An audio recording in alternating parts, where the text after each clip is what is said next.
மக்களே வணக்கம். நான் மீண்டும் உங்களை இந்த காணொலி மூலமாக சந்திப்பதில் மிகுந்த மகிழ்ச்சி.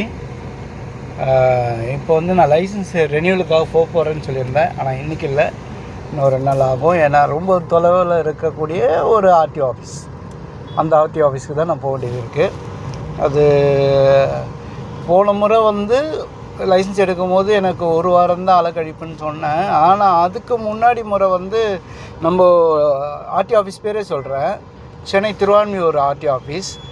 அப்போ எனக்கு லைசன்ஸ் எடுக்கிறதுக்கு ஃபஸ்ட்டு நான் டேரெக்டாக போனேன். அது செட் ஆகாது, நீ எடுத்துன்னு போய் பேப்பர் எடுத்துமா அங்கே வர இடத்துல கொடுங்க, அங்கே முன்னாடி இருப்பாங்க பாருங்கள் அப்படின்னாங்க.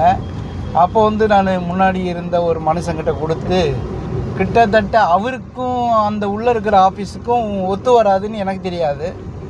அதனால் ஒத்து வராத ஆளுக்கிட்ட போய் நான் கொடுத்தெல்லாம் முடிச்சுட்டு அதுக்கப்புறம் நான் லைசன்ஸ் வாங்குறதுக்கு நான் பட்ட பாடு இருக்க பாருங்கள். 1 மாதம் ஆச்சு.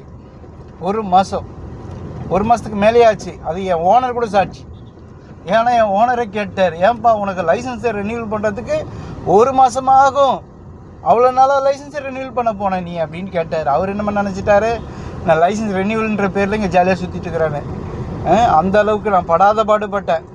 என் மனைவி கூட கேட்க ஆரம்பிச்சிட்டாங்க, என்னப்பா அது ஒரு லைசன்ஸ் ரெனியூவலுக்கு இத்தனை நாளா அப்படின்ட்டு. ஏன்னா அங்கே போய் ஒவ்வொரு முறையும் நான் கேட்கும் போதும், அண்ணா உன் ஃபார்ம் தொலைஞ்சி போச்சுன்னா, அண்ணா உன் ஃபார்ம் தொலைஞ்சிச்சு, அண்ணா உங்கள் ஃபார்ம் தொலைஞ்சி போச்சு, என் ஃபார்ம் தொலைஞ்சி போச்சுன்னு சொல்லி என்னை 1 மாதம் அலக்கடிச்சாங்க. அப்புறம் எப்படி கிடச்சிதுன்னு எனக்கு தெரியல. 1 மாதத்துக்கு அப்புறம் தான் நான் லைசன்ஸே எடுத்தேன். போன முறைக்கு முந்தின முறை. அதுக்கப்புறம் தான் நான் போய் கோயம்புத்தூர் ஆர்டிஓ ஆஃபீஸ்கிட்ட போனேன். அது அங்கே ஒரு ஆர்டிஓ ஆஃபீஸில் அங்கே ஒரு 4-5 நாள். இப்போ நான் மறுபடியும் வேறு ஒரு ஆர்டிஓ ஆஃபீஸ்க்கு போக வேண்டியது இருக்குது. இப்போ இது எத்தனை நாள் ஆகும்னு எனக்கு தெரியல. பார்க்கலாம் மக்களே, இந்த முறை எவ்வளோ சீக்கிரத்தில் நான் லைசன்ஸு ரெனியூவல் பண்ணுறேன்னு பார்க்கலாம். ஏன்னா நான் ஃபார்ம் ஃபில்லப் பண்ணுற அந்த டைம்லேருந்து, நான் லைசன்ஸுக்காக பணம் கட்ட போகிற டைம்லேருந்து உங்களுக்கு ஒவ்வொன்றுத்தையும் நான் தனித்தனியாக அங்கேயே அங்கேருந்தே நான் நேரலையாக போடலான்னு இருக்கிறேன், ஆசையாக இருக்கிறேன். அது எப்படி போடலான்னு எனக்கு தெரியல. ஏன்னா எனக்கு அந்த அளவுக்கு இதை கையாள தெரியாது. இருந்தாலும் நான் முயற்சி பண்ணி எவ்வளோ தூரம் இதை இந்த உண்மைத்தன்மைகள்லாம் கொஞ்சம் போட்டு பார்க்கலான்னு பார்க்குறேன். ஏன்னா இப்போ நம்ம தலைவரோட ஆட்சி இருக்குது. அதில் எவனாச்சும் சேட்டை பண்ணுறானான்னு பார்க்குறேன். ஏன்னா சேட்டை பண்ணால் நம்ம தலைவர்கிட்ட டேரெக்டாக போட்டு விட்ருவான்.